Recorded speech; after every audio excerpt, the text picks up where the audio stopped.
vivir una vida eficaz, completa, sin ninguna imposibilidad. Ahora, ¿qué viene a ser la dismovilidad? La dismovilidad viene a ser la condición geriátrica caracterizada por la pérdida parcial y progresiva de la capacidad de movimiento, asociada principalmente a la fragilidad y a la sarcopenia, que incrementa el riesgo de caídas, dependencia funcional e instalación de síndrome de inmovilidad.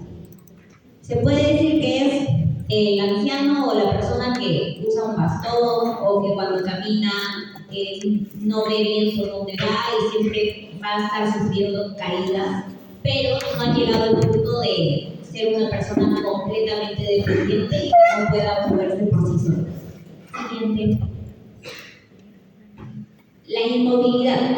Este ya se considera un síndrome geriátrico en sí. Se conoce o se define por la restricción marcada o total del movimiento, secundaria a múltiples causas, que limita la deambulación y las actividades básicas de la vida diaria, con repercusión multisistémica y elevado impacto pronóstico. Esto quiere decir que es ya la persona que está, por decir, en cama, que no puede valerse por sí mismo ni siquiera en las condiciones más básicas, como sería levantarse de cama o caminar ligeramente dentro de casa. Y para que podamos entender, hay un cuadrito en el que podemos decir que la movilidad es como que lo normal. Es una persona completamente independiente, no tiene muchas complicaciones y puede que sea envejecido, pero es un viejito activo. En la dismovilidad ya hay una pérdida parcial y progresiva. En esta el anciano es dependiente, ya sea de un bastón, de un andador o de una persona que lo esté cuidando y vigilando en la mayor parte del tiempo.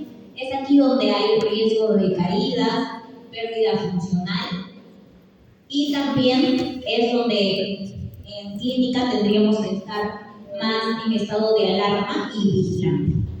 En el caso de la inmovilidad, como lo dije, ya hay una restricción marcada o total del movimiento. Aquí el anciano ya tiene una dependencia completa hacia un cuidador. Y esta ya es un síndrome geriátrico establecido. Y aquí va a haber alto riesgo pues, de úlceras, de neumonía, de trombosis, de depresión y alta mortalidad. Es el típico anciano que puede estar en casa solo echado y que le dan de comer, pero no se puede mover por sí mismo y también tiene llamitas, por eso tiene que tener un cuidador que lo va a estar moviendo, poniendo de costado y todo eso. Siguiente. En cuanto a los factores de riesgo, pues el síndrome de inmovilidad como sí es multifactorial y potencialmente reversible y se considera prevenible dependiendo de la causa. Como lo dije, es multifuncional, tiene multifactorial, tiene varios factores de riesgo, empezando por el biológico, que ya es por la edad avanzada, que hay una mayor vulnerabilidad, por fragilidad, por sarcopenia. En el caso del factor funcional, pues hay un deterioro funcional del movimiento normal en la vida diaria del adulto mayor. También la dependencia parcial, que es cuando ya está en el estado de dismovilidad. Siguiente. En caso de enfermedades ya conocidas como agudas o crónicas, en caso de que sea un paciente en polifarmacia o con polipatología. En el caso también de asistenciales, cuando ya ha habido una hospitalización o ha estado ha sufrido alguna caída o ya está dentro de una atención médica hospitalizado o ha estado hospitalizado previamente. Y en caso de psicosociales y ambientales, pues un anciano que no tenga compañía o esté en abandono, pues también va a sufrir depresión, apatía, aislamiento social o falta de apoyo de sus cuidadores, va a ser también un gran factor de riesgo.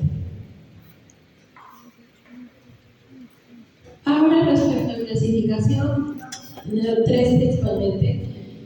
Primero vamos a hablar de la clasificación por su duración. Tenemos agudo y crónico, y agudo basados en la instalación brusca del cuadro. Por ejemplo, podría ser una fractura, un ictus, una infección que postre a la persona en sí. También tenemos, según el grado de restricción que va a tener esta, puede ser relativa o absoluta. En relativa podría ser una limitación de ciertos movimientos, pero permite que el paciente mantenga una vida cotidiana. En la inmovilidad absoluta, este va a estar un paciente en cama, con posturas muy limitadas y va a necesitar ayuda. Factores determinantes según el grado de restricción y reversibilidad. Primero vamos a hablar sobre la causa precipitante. Podría ser una causa potencialmente reversible o reversible.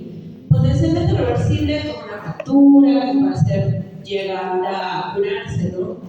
Si es tratado oportunamente, una infección, un desequilibrio metabólico que puede ser en algún momento corregido, o fármacos sedantes que iatrogénicamente podríamos retirarlos y aplicar otro tratamiento que se adecue con el paciente. Y causas menos reversibles podrían ser como las lesiones medulares, la demencia avanzada, la atrofia muscular irreversible. Según la gravedad del cuadro, mientras más grave sea el daño, es menos probable que el paciente se recupere en todas sus esferas. En la mayoría de casos siempre va a ser necesario el uso de rehabilitación intensa, pero en estos pacientes que tengan una gravedad mayor va a ser una rehabilitación más prolongada e intensa. Según el tiempo de evolución, podemos tener una evolución aguda o crónica. Aguda, en la mayoría de estos tienen mejor probabilidad de reversibilidad si se actúa rápido, y en una evolución crónica hay mayor probabilidad de cambios por desuso, como la sarcopenia, contracturas, que van a limitar la reversibilidad del cuadro. Según el estado funcional y mental previo, vamos a ver un paciente con buen nivel funcional y cognitivo, independiente, sin demencia, que va a tener mucho más potencial de recuperación y reversibilidad que un paciente que no tenga un buen nivel funcional, ¿verdad? Comorbilidades asociadas. En un caso, un paciente con polipatología, insuficiencia cardíaca, diabetes, EPOC, va a tener una capacidad más limitada de recuperar la movilidad y va a aumentar el riesgo de complicaciones durante la rehabilitación. Ahora, causas del síndrome de inmovilidad. Primero vamos a hablar sobre los cambios en el envejecimiento que van a influir en el déficit de esta movilidad, como el cambio en el sistema musculoesquelético, que va a llevar a sarcopenia, osteoporosis, en el sistema nervioso, como un enlentecimiento en los reflejos de enderezamiento y aumento del tiempo de reacción, alteración en la propiocepción y pérdida de equilibrio. En el sistema cardiovascular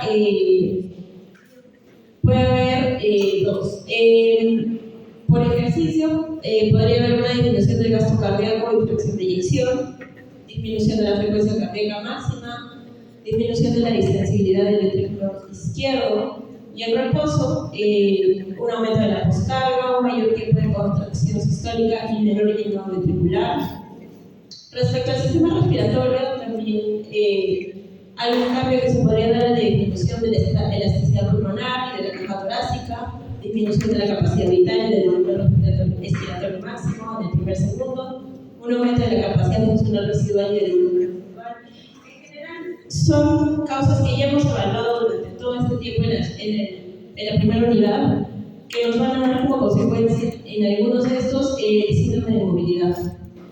En factores intrínsecos podrían haber neurológicos, musculoesqueléticos, cardiovasculares, respiratorios, sensoriales, psicológicos y psiquiátricos, incluso enfermedades agudas que van a generar el síndrome de inmovilidad del paciente, pero también van a haber factores extrínsecos, como una hospitalización prolongada sin movilización temprana, una prescripción inadecuada del reposo, efectos adversos de fármacos que no son retirados a tiempo en algunas ocasiones, barreras arquitectónicas en el domicilio, carencia de cuidadores o apoyo social insuficiente y aislamiento social.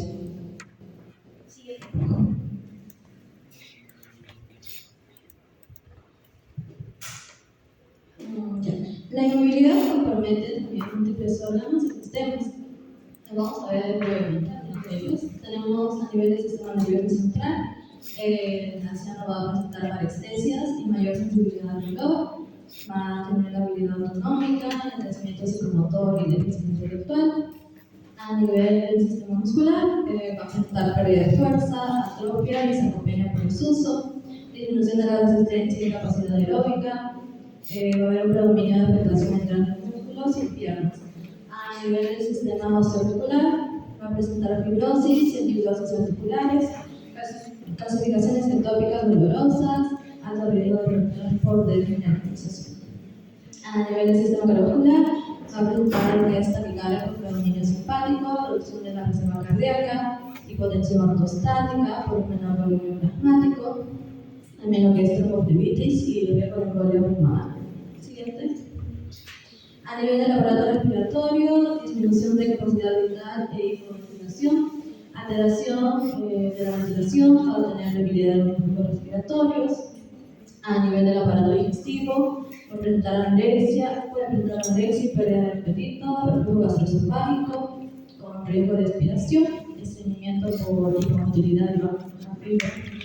A nivel del aparato genitourinario, lo que es incontinencia o retención urinaria, riesgo de infección urinaria, y a nivel de la piel también, atrofia cutánea, hiperagilidad, abuso de la presión, que menciona que si son mayores de 22 milímetros de mercurio por más de 2 horas, puede hacer lo que es necrosis. También va a haber compromiso de irrigación y cicatrización médica. Siguiente. Para realizar la evaluación de la inmovilidad, el objetivo es identificar la limitación funcional, etiología y posibilidad de reversibilidad para un plan terapéutico integral.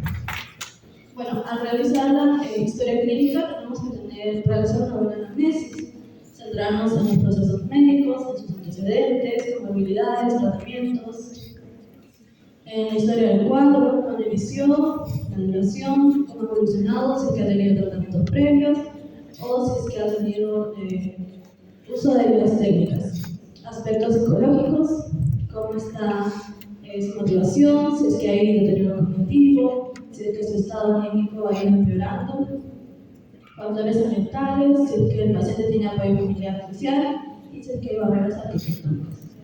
Siguiente. Bien. Para evaluar la fuerza muscular usamos la escala del 1 al 5, que mide qué tanto puede mover el paciente una articulación frente a la gravedad y la resistencia. En el grado 1 va a haber contracciones isométricas y desplazamiento, no solo si es que se palpa, se va a poder ver. En el grado 2, movimientos articulares del plano. Grado 3, solo va a haber movimiento contra la gravedad. Grado 4, el movimiento se realiza contra resistencia leve media. Y grado 5 ya es normal, hay movimiento contra resistencia marcada. Otros aspectos a valorar también son la movilidad articular, ver si es pasivo-activa y deformidades. Si es que está, ver qué tipo son. Siguiente. Bueno, y por último tenemos, tenemos el tratamiento y la prevención de este síndrome. ¿Y qué consiste?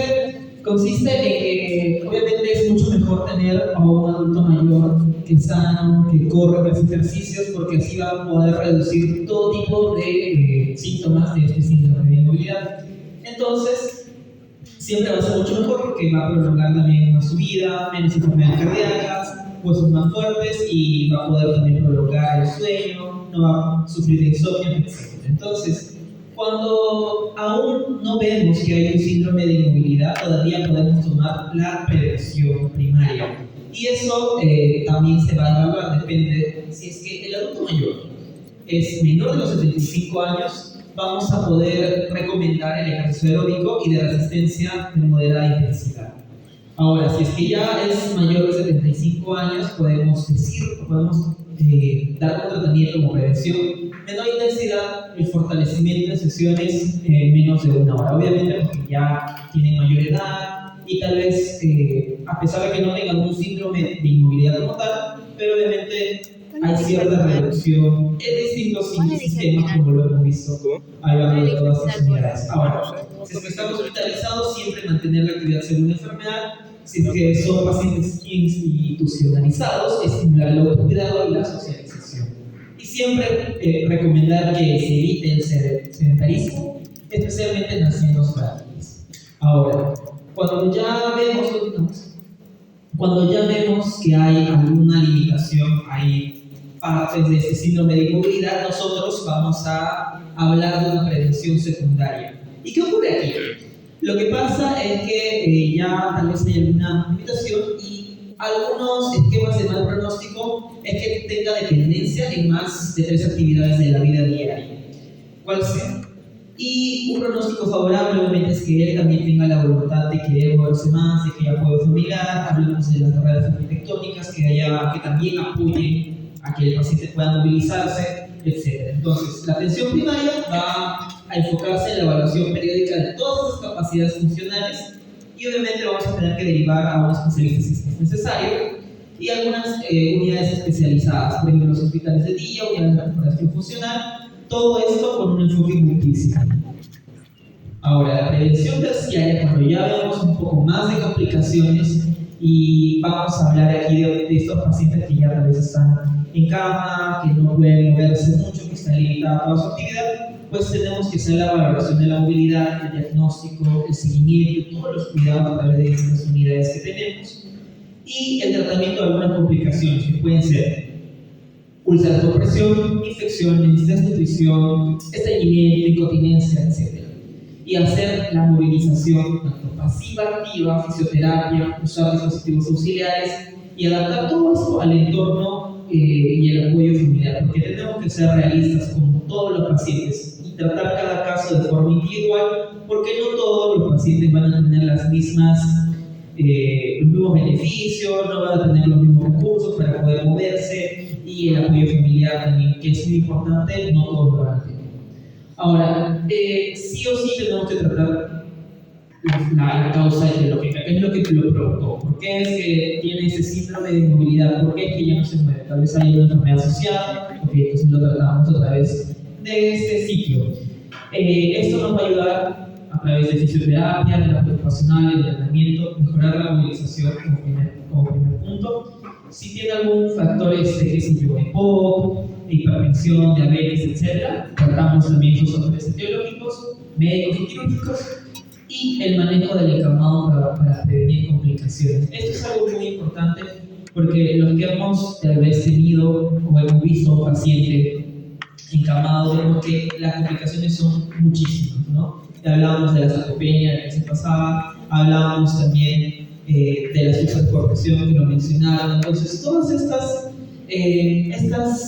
síntomas, estas complicaciones asociadas se van a ver reflejadas si no tratamos y tenemos en cuenta todo lo que se ha hablado en este caso. Ahora, las contraindicaciones de movilización, obviamente no a todos le vamos a recomendar porque hagan unos ejercicios de intensidad fuerte, no.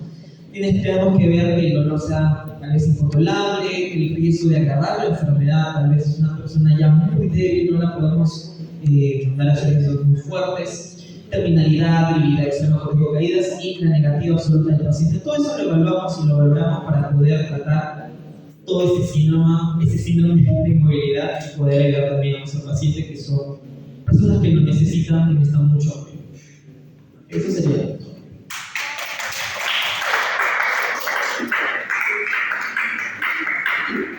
Por si acaso, revisaron, encontraron una escala que se llamaba Dinamarca.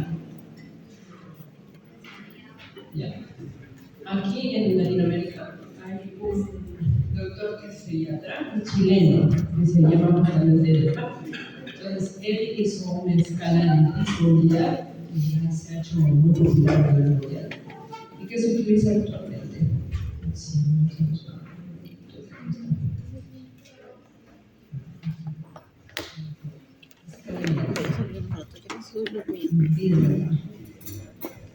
dismovilidad.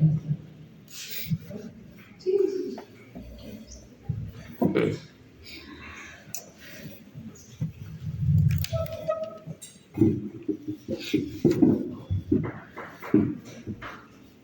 Ahí pueden ver. Entonces, la escala de Dinamarca sirve justamente para ver el grado de dismovilidad que tiene un paciente. Entonces, generalmente va del 1 al 5. El 1 son pacientes que todo el tiempo, la mayor parte del tiempo están caminando, o sea, pueden caminar.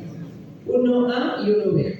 ¿En qué se diferencia? Realmente el 1A en este caso, son pacientes que caminan, que pueden tener lentitud para caminar, pueden estar con algún grado de dificultad, por ejemplo, hay dolor, algo que haga que el caminar no sea normal, pero todavía lo pueden hacer.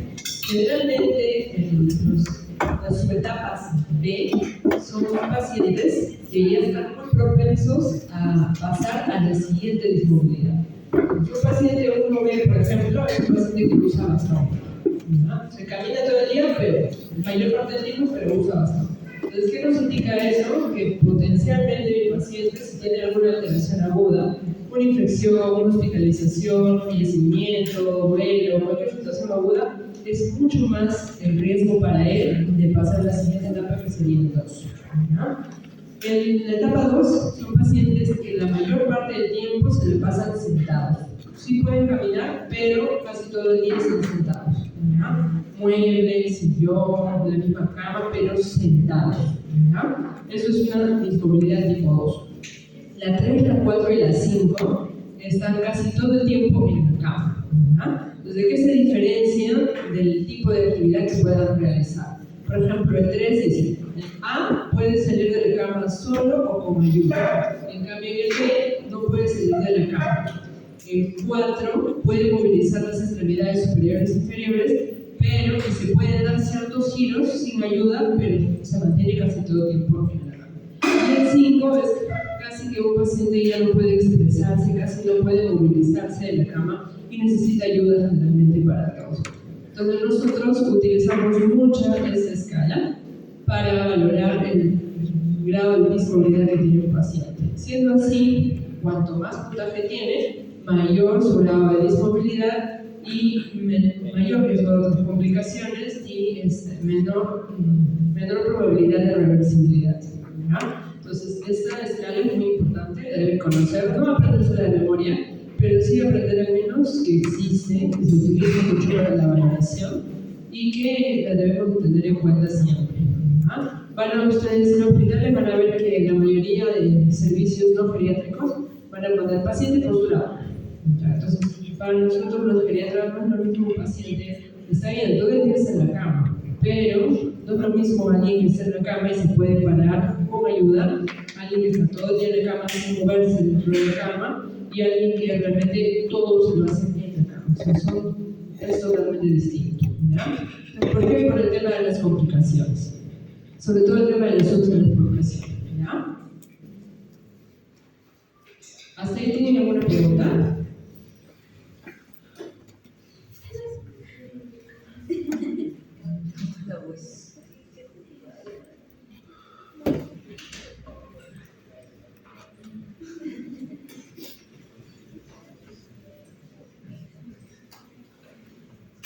Ya, a ver, vamos a ver este caso clínico. Les voy a preguntar, así que tratan de estar atentos. ¿Ya?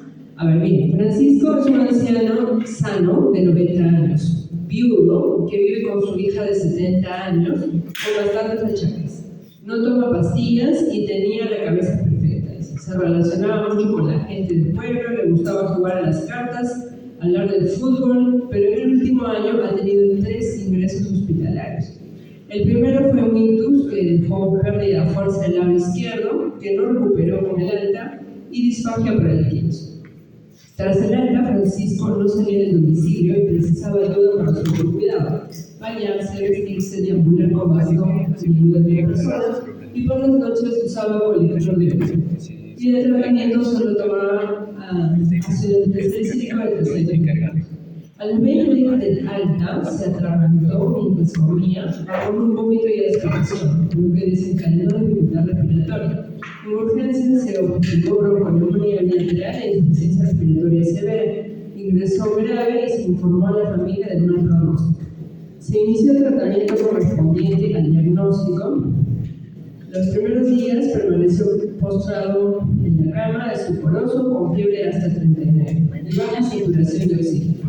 Al cuarto día desapareció la fiebre, se hizo un control radiológico con mejoría importante en los infiltrados bilaterales. Mejoró el nivel de conciencia, se inició la ingesta con tratamiento de la disfagia y se procedió al alta tras 15 días de su ingreso. Ahora Francisco es dependiente para todo su autocuidado, con vida, cama sillón, con sonda vesical permanente y presenta úlceras en los talones y en el sangre. Su hija, a pesar de la sobrecarga de cuidados que requería, rechazó su institucionalización. En su domicilio, Francisco permaneció un excesivo número de horas en la cama, desarrollando anorexia, pérdida de peso, dolores en los huesos y aumentaron el tamaño y el número de las úlceras. Tenía estreñimiento, hablaba poco con los vecinos que iban a visitarlo. Por las noches no dormía bien, la sonda vesical le molestaba y tenía fiebres por infecciones urinarias y muchas veces al levantarse tenía mareos.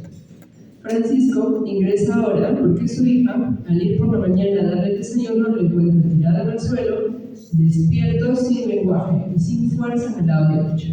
Se diagnostica un nuevo ictus, con afasia global, disfagia y hemiplegia derecha. Se coloca una sonda nasogástrica y se inicia alimentación. Pasada la fase aguda, mantiene los mismos déficits neurológicos sin poder retirar la sonda por evolución de reflejo nauseoso. Valorado por rehabilitación, no es subsidiario del tratamiento activo, por lo que procede la educación familiar del paciente en casa. Tras la estabilización clínica, se dispone al alta y al entregarla, la hija nos pregunta, doctor, ¿se va a quedar así mi padre o va a haber alguna posibilidad de recuperación?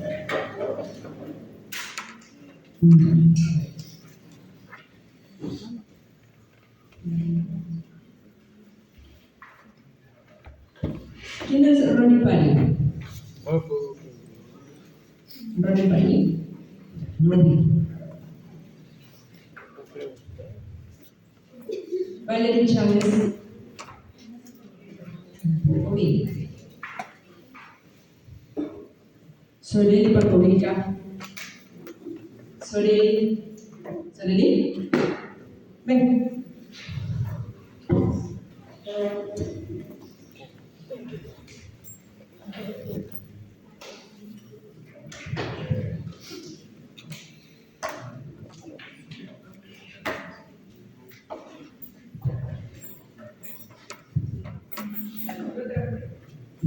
A ver, teniendo en cuenta el caso que hemos visto del paciente, ya hemos estudiado fisiología normal en el pensamiento, ya hemos visto sarcopenia, hemos visto fragilidad, hemos visto niveles asistenciales. Así que hay que empezar a hacer una idea clínica de todo lo que hemos visto y ir aterrizando los síntomas pediátricos. ¿Ya? Entonces, ¿tú consideras que se ha utilizado adecuadamente los niveles asistenciales?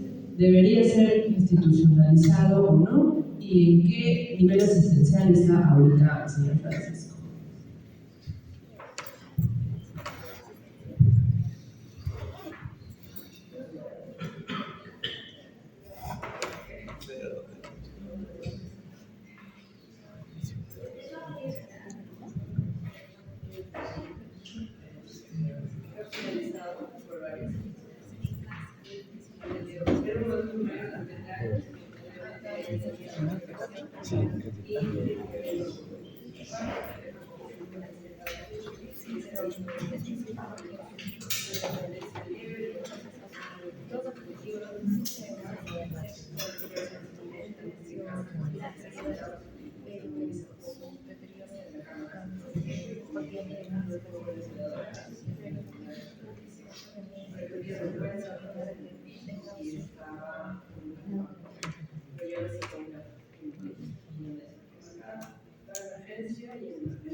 Entonces, lo valora la rehabilitación, indica que en realidad los tribunales no es excesivo por parte de ellos, porque ya pérdida de funcionalidad.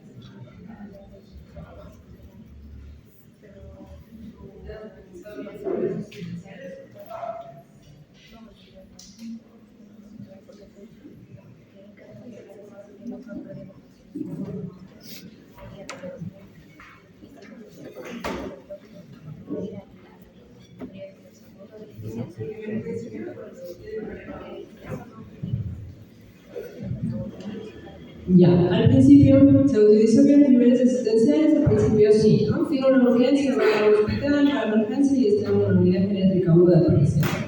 Posteriormente, cuando ya va a ser la segunda alta, le proponen a la hija, ¿no? Para que vaya a dormir.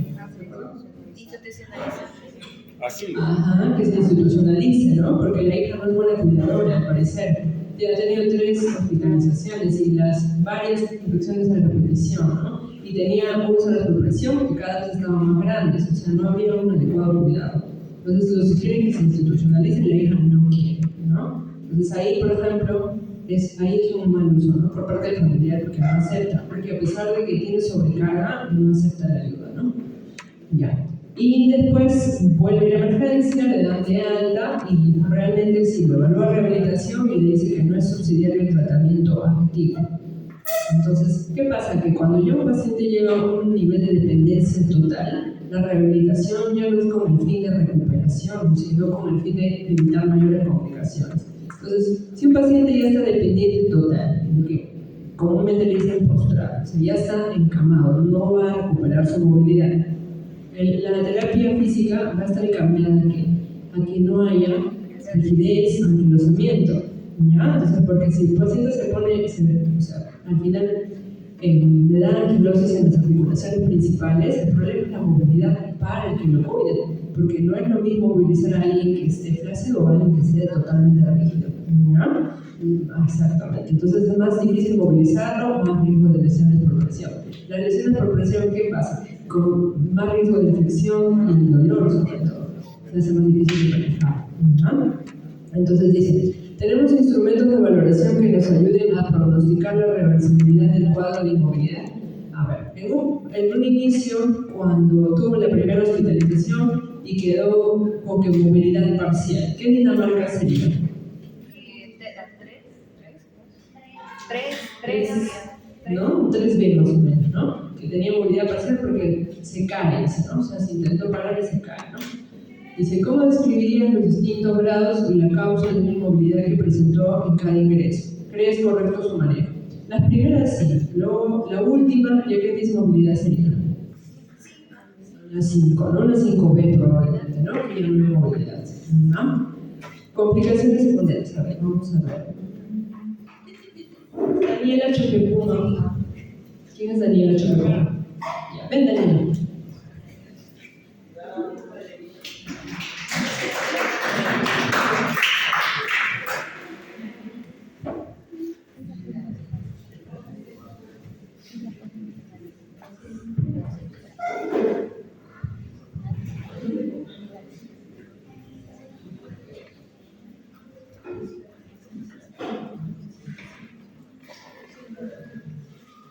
Con todo lo que tus compañeros te dirán después.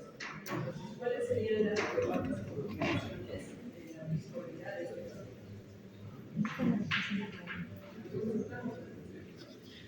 Complicaciones que describirían un paciente que ya está en una dismovilidad sin cambiarnos el campo.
Ya, dentro de todo lo que han expuesto sus compañeros, está todo lo que va, las cosas claves que van a venir en la prueba, ¿no? Entonces, ¿qué es dismovilidad? Como yo no he expuesto, igual, dismovilidad es cuando todavía hay un grado de movilidad, y inmovilidad es cuando ya es 5, cuando ya no hay movilidad, ya no es autónomo el paciente, ¿no? Entonces, buscan la escala de Dinamarca para que más o menos tengan fijado el concepto de cuándo camina, cuándo está la mayor parte del tiempo sentado y cuándo es mayor tiempo encamado. ¿Ya? Eso, los factores de riesgo están muy bien, las complicaciones también están muy bien descritas. ¿Ya? Eso es básicamente el síndrome de Carenes, que es uno de los síndromes, dismovilidad, que es uno de los síndromes más importantes en la vida. ¿Ya? Muy bien, chicos.